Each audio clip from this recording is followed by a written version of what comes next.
Welcome, ladies and gentlemen, to a basis at the Black Swan. We're here for one very important reasons. We're very grateful for Vanessa to come in person to answer your questions as well.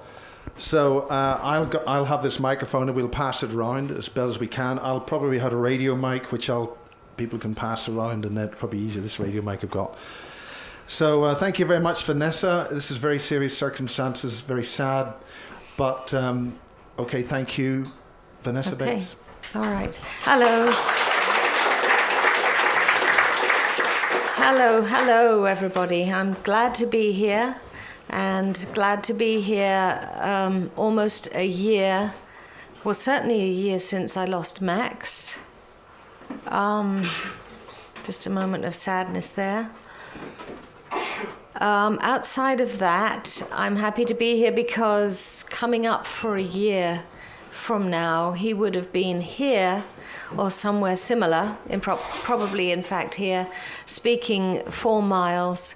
And I have I've got it in my hand, some of the notes that I just went through some of the pieces of paper that he had scratched notes on for his talk for Miles. So between the time that he was in Poland and lost his life to the time he would have been with Miles, I have some of the notes, scratchings, but actually quite interesting. So that's something that is new, that I thought I could share with you.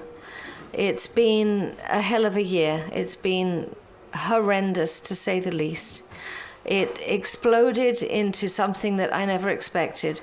Number one, I never expected Max to die, ever. And number two, I sure didn't expect the publicity that Max got as a result of his death. And strangely, after about 3 months after he died, suddenly I'm reading front page newspapers. And let me tell you also at this point that those interviews in those newspapers were not given by me. The Kent Gazette came to me and said, you know, they scour the papers and see about people who've died. They saw that Max had died. And a man from the Kent Gazette said, is it possible we could go to his grave in Canterbury and just do a little, you know, kind of obituary really to Max? And I said, yeah, that would be fine. I'd like people to know. Did this obituary. As a result, I've learned something about the press, which is that from that they catch it, set it on fire, and then in Max's case, the world blew up. I mean, it really, when I say the world, I'm not exaggerating. I had phone calls from Australia, from New York, from LA. I couldn't believe what happened. So that's the story, kind of the background to what happened with Max and his death. It was a shocking 3 months, and obviously, you know, as a mother, you never get over that. But I'm glad to see you all here, really am. You know, the story of Max's death is pretty well known. So I was going to very, very briefly run through the timeline of what happened with Max, but I also thought it was important for you to know one of the things he was going to talk about at Miles's conference was about Tavistock. Tavistock Institute. Now, a lot of this that Max knew, I did little bits of research with him, and we worked together and looked it up, but it was absolutely his work. He knew in this field far, far more than I ever did. He spent years and years of his life doing the research that he shared with you, you know, in the recent years.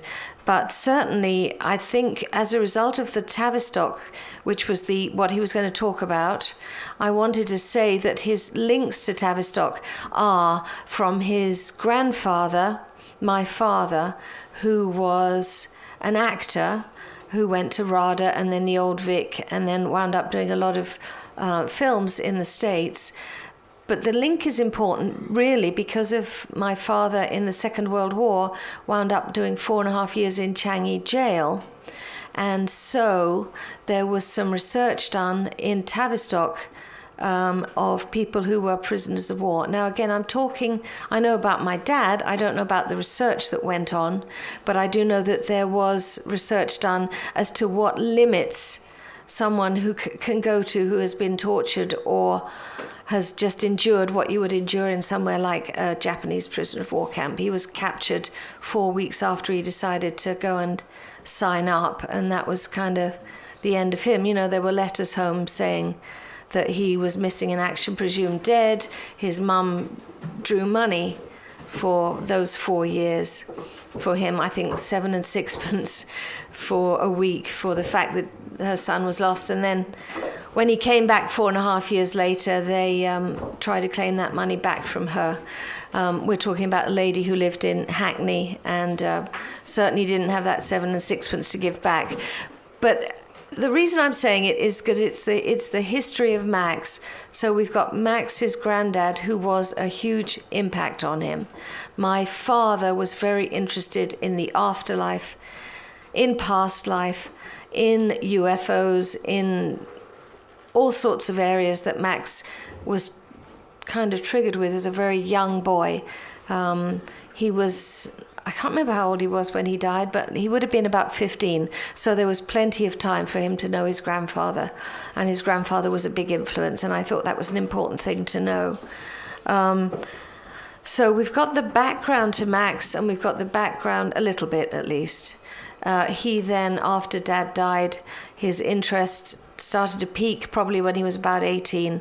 It went from his interest in tarot card reading, which is something I've always had an interest in myself anyway, and went all the way through to the intense research that he did in the last 10 years of his life. And certainly from the time he hooked up with Miles, it was very much a big driving force in his life.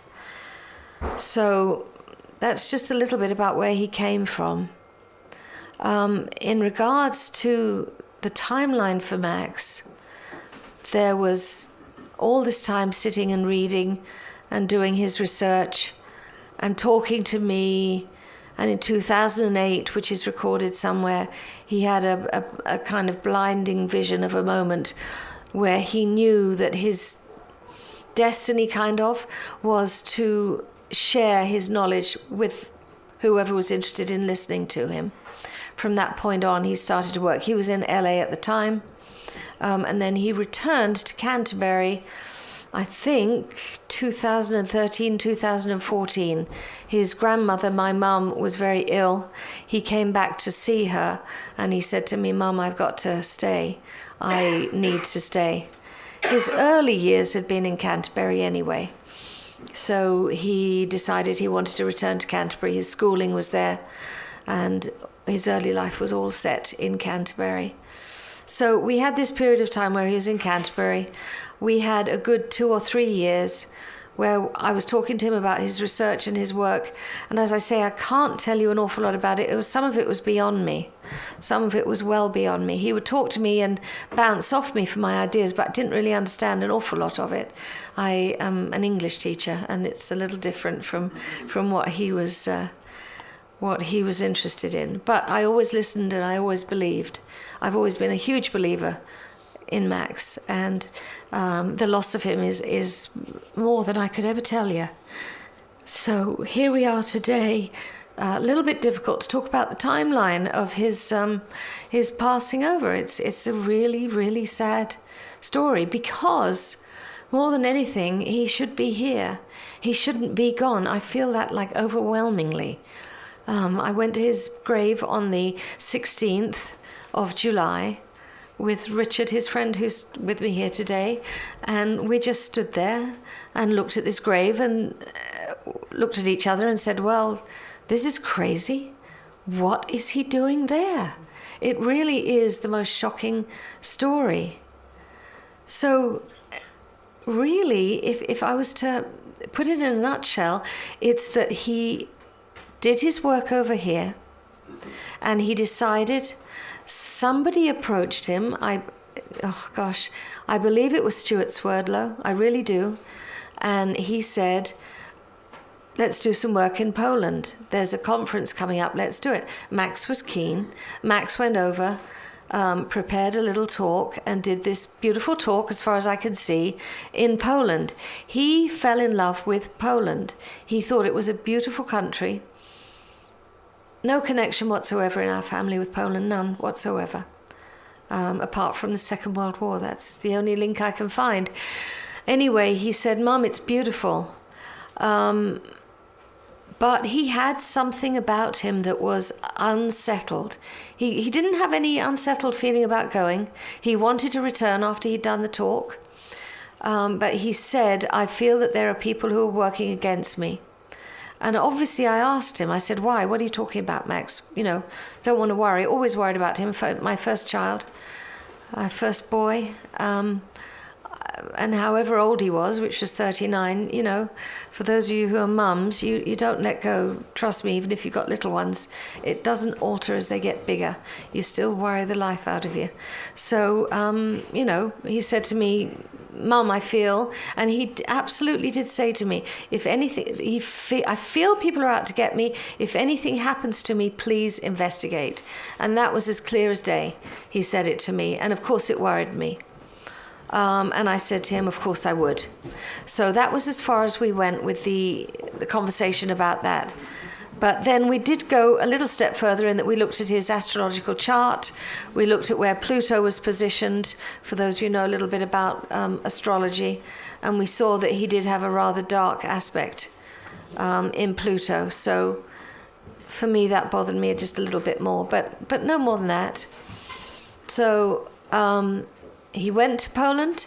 He came back to my house, because now he wasn't renting his little house in Canterbury.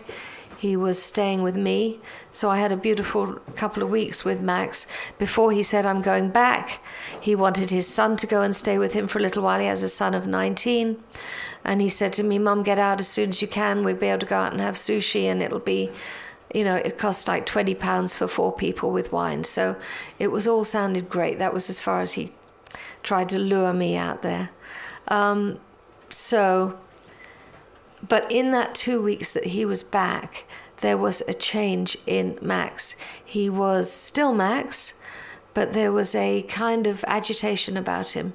There was an anxiety about him that I hadn't seen. He'd been very settled in Canterbury for the 2 years before. So we talked, and then I saw him off at the airport. Off he went. He was delivered and picked up in Poland, stayed with the lady in Poland who he had done the talk with, and then said, "Mum, I'm off to Cyprus." She's got tickets to Cyprus, and I'm going to go, and then we're going to come back and look at what the plans are for the future. And he definitely planned to come back for August for Miles's conference, which is what these pieces of paper here are, just scratchings, but definitely planning for that, because he wrote those in the 2 weeks he was back in England. So what happened then was really in Cyprus. I spoke to him a couple of times. He didn't sound well. He sounded agitated. He was bothered by the people that he was seeing, the people that he had trusted who had set him up in Poland. He was bothered about that. He was bothered by... He wasn't even sure that he wanted to stay there. He was changing his feeling, not really about Poland, probably more about who he was with. And his feeling was, perhaps I need to come back. And actually, he talked about taking a year off, and just taking a year, and perhaps he loved Somerset actually, and all these areas here. He was thinking about, you know, finding himself and finding his balance. So I knew that he was off. He wasn't himself. And then came the night, and I'd always been convinced that if anything happened to any of my kids, I'd have that sense of something's wrong, you know. But I had been out to a pub that had games, you know, pub games, with my granddaughter. And we had a blissful evening. Bat and trap, that's what it was. So we played bat and trap. And of course it was a pub where you couldn't get any reception. So there was no, I had my phone in my pocket, no reception at all. And then when I walked in, which was at about 10 o'clock in the evening, you know how it just pings like somebody's, which was unusual because at that time of night nobody really tries to get me. So I still had to put Abby to bed. So I sorted her out, didn't even listen to what the messages were, put her to bed, and then I look on my iPad because it's bigger and I could see what was going on, and it said, Max has died. That's the first thing I saw. That was the first time that I had any inkling. I thought he was fine. I absolutely thought he was fine. And then a number to call, which was a Polish number. Well, then I couldn't even think what my home address was. I couldn't even have told you my name at that moment, never mind work out a country code to call Poland. So I dialed an awful lot of numbers. Finally got through to Monica, who's the woman that Max was staying with. And she was hysterical, absolutely hysterical. Couldn't even speak to her. And that was how I found out about what had happened to Max. And she said he stopped breathing on the sofa and they can't resuscitate him. That's basically what she told me. That was as much as I could get out of her. So from then, it's just, the next year has just rolled on with more questions than answers. But a very large case being built as to the fact that it hasn't been as it should have been. Nobody handled it properly. The police, the doctors, the whole thing was a mess. And in fact, it seems like he died at about 6 o'clock in the evening, and he didn't leave that house until 11 o'clock the next morning. So I have this, my biggest question, if I could ask one, which I can't, because nobody will tell me, is what on earth went on between 6 o'clock in the evening and 11 o'clock the next day. And I have been told by the Polish police and everybody that works in Poland that you would automatically, as soon as death has been declared, the police come, transport the body to a morgue, and it's taken from there with an autopsy. None of that happened. He was taken straight to a funeral home the following morning, and that's where I'm digging, and there's bits and pieces that I can't share with you because I'm looking to get to the truth, and so that requires me to sign a piece of paper that says if I say anything about the inquest, I could go to prison, so I won't say anything there. But that's the story of Max, as best as I can share it. There may be some questions which might be exactly what you want to know. But I did want to, and again, it's not going to be easy for you to see. First thing I wanted to show you was there's been pictures online supposedly of Max's paintings and drawings that are not his. If you can see this here at all, that and much more elaborate and coloured paintings is Max's work, and it's all like that. So I just felt I should put that out there. Outside of that, this is one of the most shocking pieces of paper I found scribbled. I'll hold it up first. This is a photocopy of it, but this was scribbled in his book.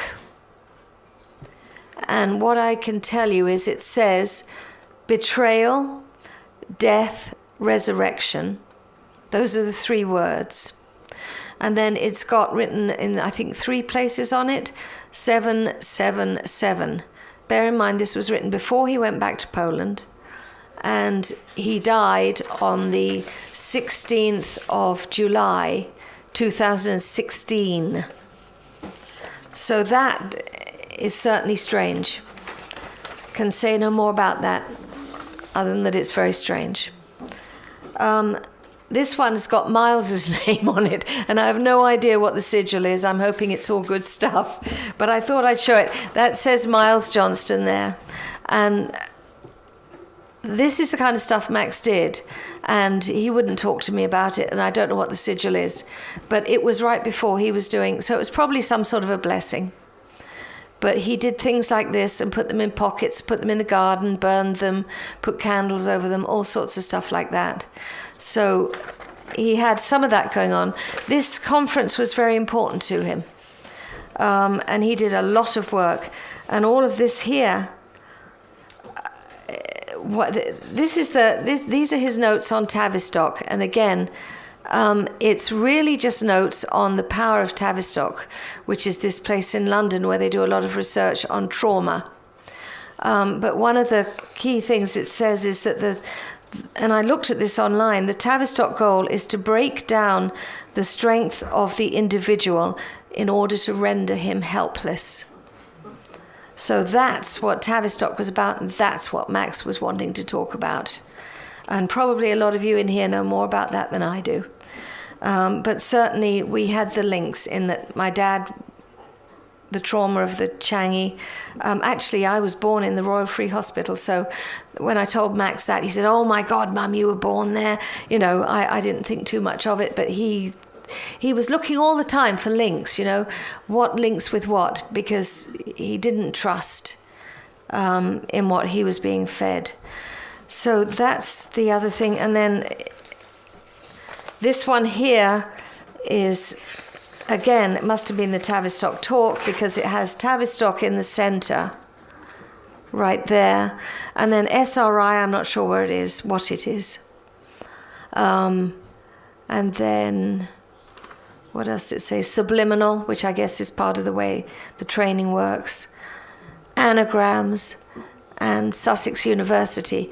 Oh, and that was another link, because I did go to Sussex University. So, you know, again, he thought this was an area he should investigate, was Tavistock. And then the last piece of interesting information there is, I wanted to show you, was the other thing he wanted to talk about, because it was very hot at the time, was the Jimmy Savile stuff.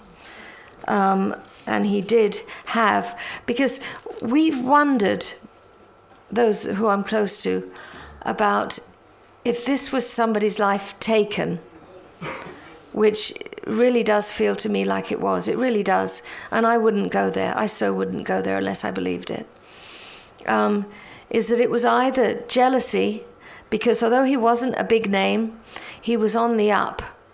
And so we wondered about jealousy. And the other thing we wondered about was he going to say something at this next talk that was going to be not what certain people wanted to have spoken about? So the other thing that he had a list of and a lot of writing about was, he wrote all of this here about Jimmy Savile. But the interesting part here, the reason I brought that, is that the names at the bottom are the names of the police officers that signed in to, what is it, Elm, it's on here somewhere, Elm Street Guest House, located on Rocks Lane, southwest London, now converted into flats. I think it was a boys' home. And you had to sign in and out if you were going to go there, because they were, you know, at-risk kids. And he's got the names of every single police officer that signed in and out, and also their names, their real names, and the names they signed in and out as, which I think is probably important. I don't know, but I think that that's significant. So really, that's what I came here to tell you. A lot of it I know that you know, but hopefully there's little bits that perhaps you didn't know. Or if there's anything that you want to know that I can help you with, this is your moment. Okay, I've got a microphone here if there's anybody who wants to use it. And I can't switch it on until it's by the speaker lady, so just speak into the microphone. Hello, Vanessa. Hello. What I'd like to know is really is that... You switched it on.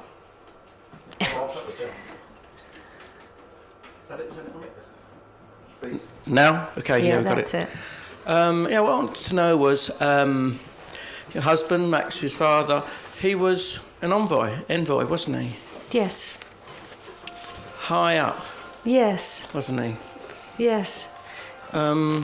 Didn't speak about him, did I? No. I'm sorry, I've got a new phone. I don't know what to do with it. I don't know how to operate, sorry.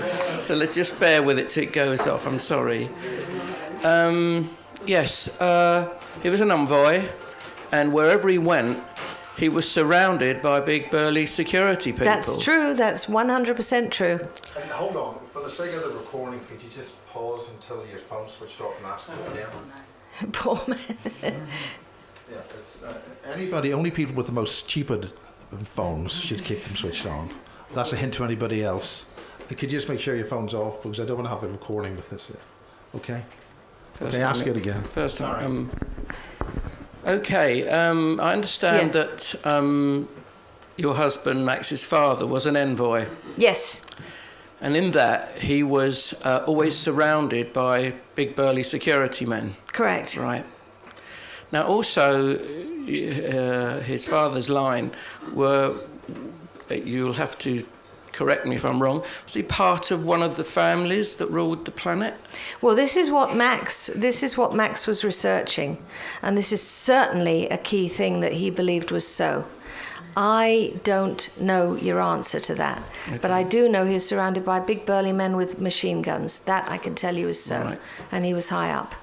So, if that was the case and he was researching it and he had a good idea that he was part of one of the family, yes, I wonder why his father probably has mentioned it to him that you should protect yourself, because I'm sure I once had a conversation with Max about it, and that he was high up, his father was high up, and just repeated what I just said.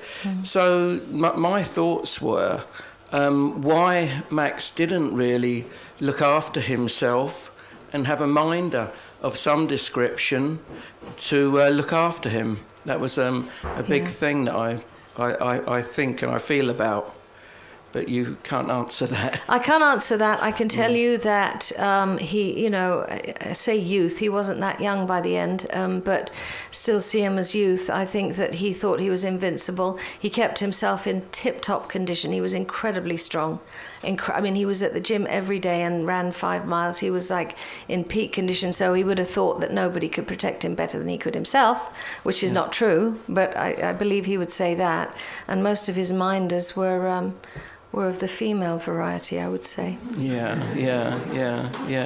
And of course, the Tavistock Institute, I've done a bit of research on it myself, and it is all about brainwashing and programming, and I can see why this has piqued his interest in it as to what's going on. And the Jimmy Savile affair, maybe we can't talk much about that, but there was very high up people in the government of the day who were very friendly with Jimmy Savile, and the higher ups protected him, and possibly this children's home or whatever it was. Interesting that he has got the names and their aliases. It is interesting, and actually the name I omitted to say was Leon Britton. Leon Britton, right. Mm-hmm. Yeah, well, he was popped off before anyone could make him speak. Right before, wasn't it? Before. But I feel, and the stuff that I've done, is that was a house that was used by adults after the children's Kundalini. I think so. I think so. Yeah. It's horrific, isn't it? It's almost impossible awful. To talk about. Absolutely awful. Yeah. No, you clearly know. Anyone else got a question? At the back.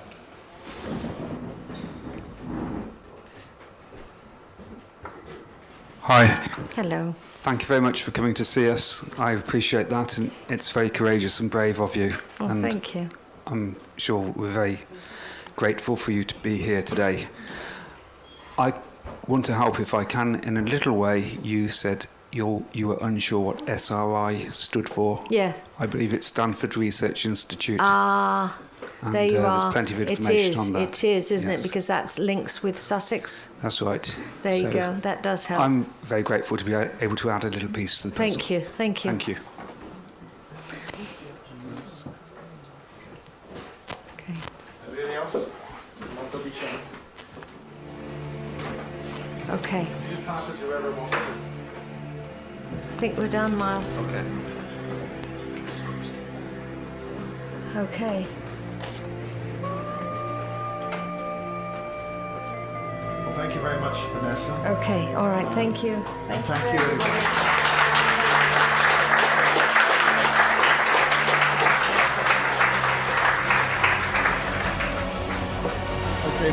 break.